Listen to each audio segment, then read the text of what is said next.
quem eram os perigosos, né? Os essênios, os druidos, porque estavam ligados a quem? Ao gnosticismo, né?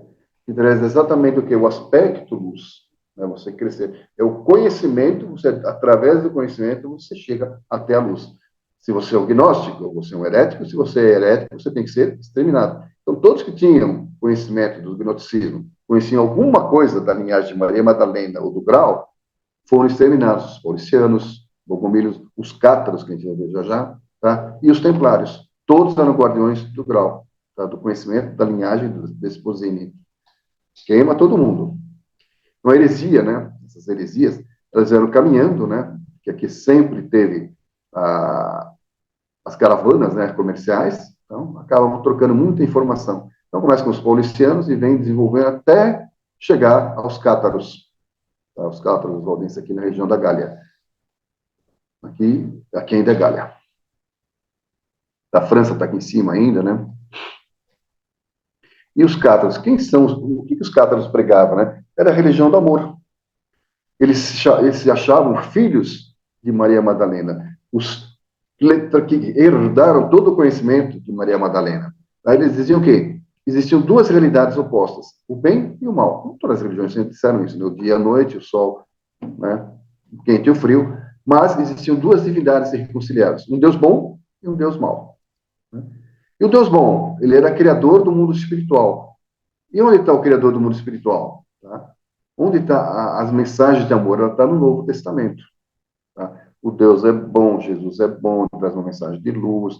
Deus é isso, deixou seu filho para cá para trazer as mensagens. E o Deus mau? É o criador do mundo material, das outras e as suas criaturas. E onde está isso daí? Exatamente no Antigo Testamento. A gente tem um Deus vingativo, um Deus que matava, que queimava, que destruía a cidade, né? Que era a espada. É o Deus punitivo. E esse Deus mau, o que ele fala? É exatamente o quê? O espírito, ele nascia, né, de Deus, mas ele acabava caindo, sendo corrompido pelo Deus mau e passava a ser prisioneiro dos corpos. Então, isso ia contra totalmente o que a Igreja Católica pregava, né? Um de dois deuses, pô. A gente tem Deus e tem Satã, demônio, não é isso que ele é ligado ao mundo material. Só uma questão de denominação e de forma de compreender as coisas, né? O catarismo, ele vai surgir por volta dos anos 900, né? E eles eram conhecidos como cristãos, ou bons cristãos, né? Ele não se falava que eles eram cátaros, mas eles se denominavam cristãos, simplesmente, ou bons cristãos, né? E como bons homens e boas mulheres, assim como dessa forma como as pessoas conheciam esse pessoal, bons homens e boas mulheres, e não como Cátaro. Cátaro, essa figura, ela começa a ficar mais forte, principalmente no século XIX. Né?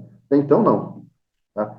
E o Cátaro era um termo ofensivo, né? Quer dizer, ai, olha, os puros, eles são puros, tá? Cátaro, puros, aí os purinhos, né? Foi cunhado em 1160, tá? Esse clérigo alemão, né? E pode também ser de origem dos catos, né?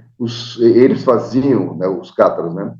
Eles faziam as cerimônias deles e beijavam o rabicó do gato. Só que o gato, ele estava ligado ao aspecto, né, da bruxaria, da feitiçaria. Isso era um pavor. Nós tínhamos acabado de sair do ano 1000, que é a virada do ano 1000 para o ano seguinte. Essa virada trazia o quê? Como aconteceu no ano 2000. O mundo vai acabar. No ano 1000 foi a mesma coisa. O mundo vai acabar e não sei o quê. As pessoas já estavam apavoradas. Tanto que as igrejas, até o ano 1000, elas eram escuras, baixas, as pessoas sempre olhavam para baixo. Depois do ano 1000, as igrejas começaram as catedrais góticas, né? Elas altas, todas iluminadas, as pessoas pararam de olhar para baixo e começaram a olhar para o céu. Isso que essa forma de pensar, né, no universo mudou, né? De olhar para baixo e olhar para cima buscando Deus, né? Buscando a luz e não a escuridão, a terra.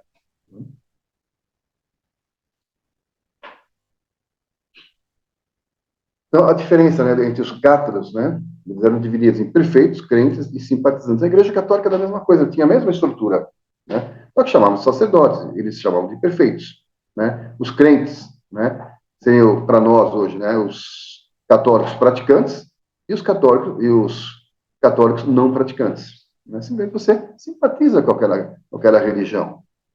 Né?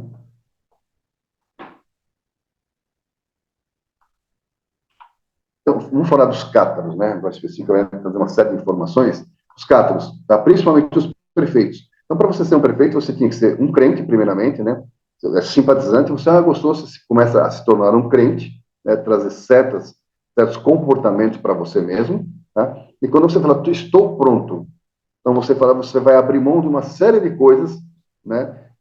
Do seu dia a dia, da sua vida, e vai aceitar ser um perfeito. Então você recebe um consolamento, né? É você simples, uma simples posição de mão, uma oração, e você se torna perfeito. Quando você se torna perfeito, você absorve, você vai ter que se comportar como um perfeito. Você não vai poder ser perfeito. Você não podia casar. E tudo que tivesse ligado a corpo era uma coisa contrária ao Deus bom, tá? Indo contra o aspecto espiritual. Engraçado, né? Jesus só se torna celibatário em 1139. Você vê que foram construindo a ideia do celibatário, né? De um Jesus, de um ser, né? Deixa de ser humano e passa a ser algo inalcançável. Para você fazer isso, você vai ter que ser celibatário também. Né? Daí, outro aspecto, né, que os prefeitos, os cátaros falavam, que você podia salvar, conversar diretamente com Deus. Você não precisaria ter um intermediário para você ser salvo. Você, estando em contato com Deus, você diretamente com Ele seria salvo. Se você cumprisse certos requisitos, né? Estar afastado do material, ser uma pessoa boa, amorosa, né? Pobre, como eles pregavam, né? Agora, outra coisa que pegou pesado, né? Tanto homens como mulheres poderiam ser prefeitos, poderiam ser sacerdotes. A igreja não aceitava, até hoje não aceita, né? A mulher como sacerdote, como padre, não aceita. Então, isso pegou pesado para eles. Né? Aí você tem o aspecto da questão da reencarnação.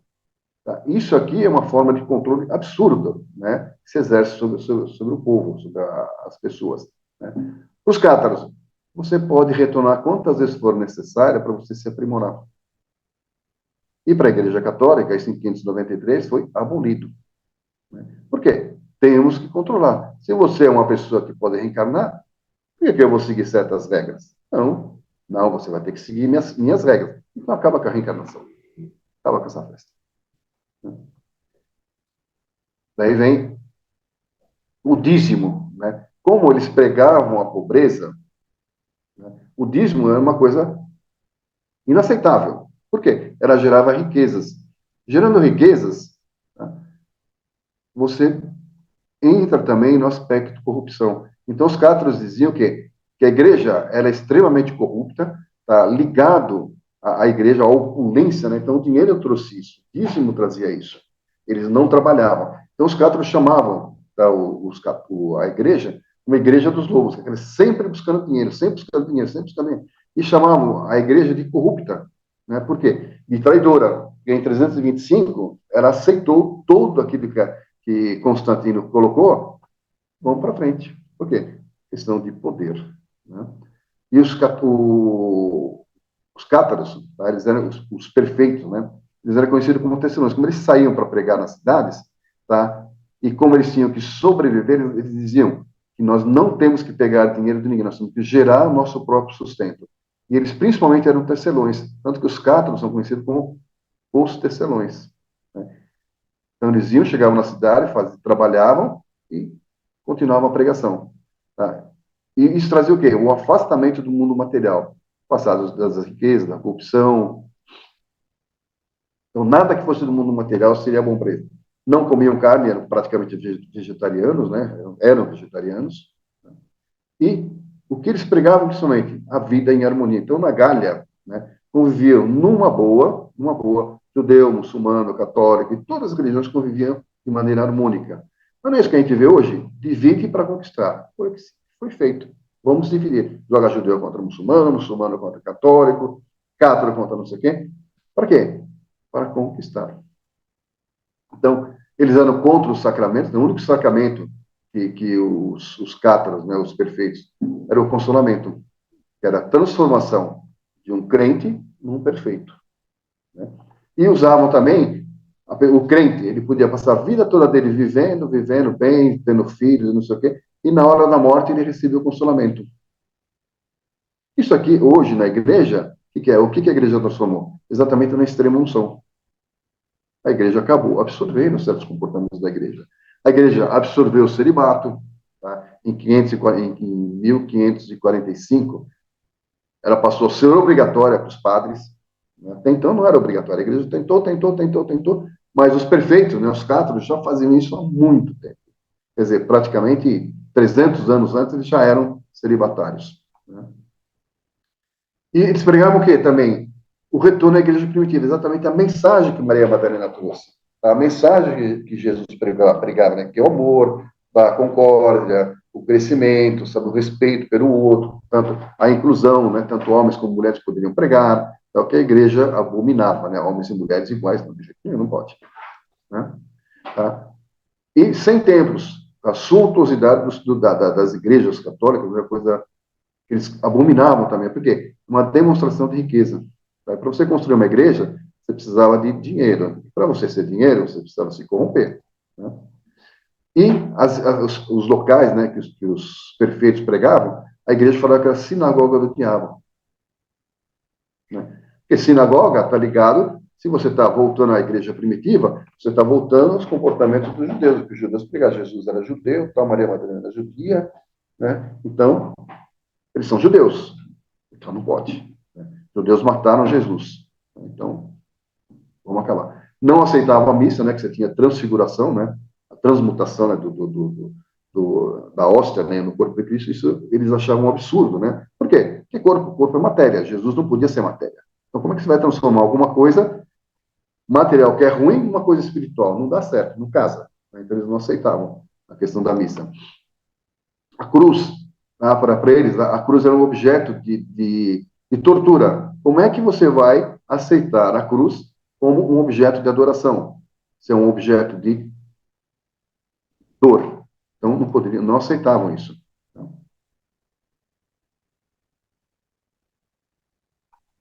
O juramento, eles não aceitavam, uma coisa muito comum na Idade Média, o juramento. E como você não tinha documentos escritos, o juramento era uma coisa muito forte. Né? Então, eles achavam assim, se você deu a sua palavra, você não precisa jurar. Então, os cátaros, eles não mentiam, né, os perfeitos. Eles não mentiam, eles não precisavam jurar absolutamente nada. Sempre falaram a verdade. E aí que a Inquisição vem para cima, né? Exatamente porque sabia que eles não iam mentir. O perfeito não ia mentir de jeito nenhum, ele ia sempre falar a verdade. E se ele falava a verdade, fogueira nele. Outra coisa que eles não conseguiram, né? Eles não aceitavam, né, que as missas, né, fossem em latim, uma língua que o povo não entendia. Né? Fala que você, a pregação tinha que ser na língua do povo, naquela língua onde você estava. Né? E uma coisa grave que eles fizeram também foi traduzir a Bíblia. Quando eles traduziram a Bíblia, né, eles diziam que as pessoas tinham que ler a Bíblia, tinham que ter a Bíblia, né, possuir a Bíblia, para quê? Para que elas pudessem crescer também. Né? Se você não tem a Bíblia, como é que você vai ouvir e questionar o padre? Tá? E exatamente quando a igreja vem para cima dos cátaros, né, eles tinham um profundo conhecimento do Novo Testamento. E os padres que vinham tinham pouco conhecimento. Então a coisa não pegou, né? Não pegou bem. Como é que eles não conhecem? Quando você deixa as pessoas lerem e terem posse, acontece uma coisa absurda, né? Você começa a pensar. Quando você começa a pensar, você começa a ser crítico. E crítico, você vai arrebentar com toda uma estrutura que está montada. Então, não deixe as pessoas pensarem. Não deixe as pessoas se comunicarem. Não é isso que está acontecendo hoje, no mundo todo? Acaba com a rede social. Não deixe as pessoas pensarem. Elas não podem pensar. Elas são um perigo. Pessoas que pensam são terríveis. Queima, queima, queima. Os crentes, né? Tá, a grande maioria deles, eles não faziam parte da igreja, lembra? Eles eram pessoas que viviam normalmente, tá? Não participavam. Quem era da igreja eram os prefeitos, né? Podiam frequentar missas católicas numa boa, não havia impedimento,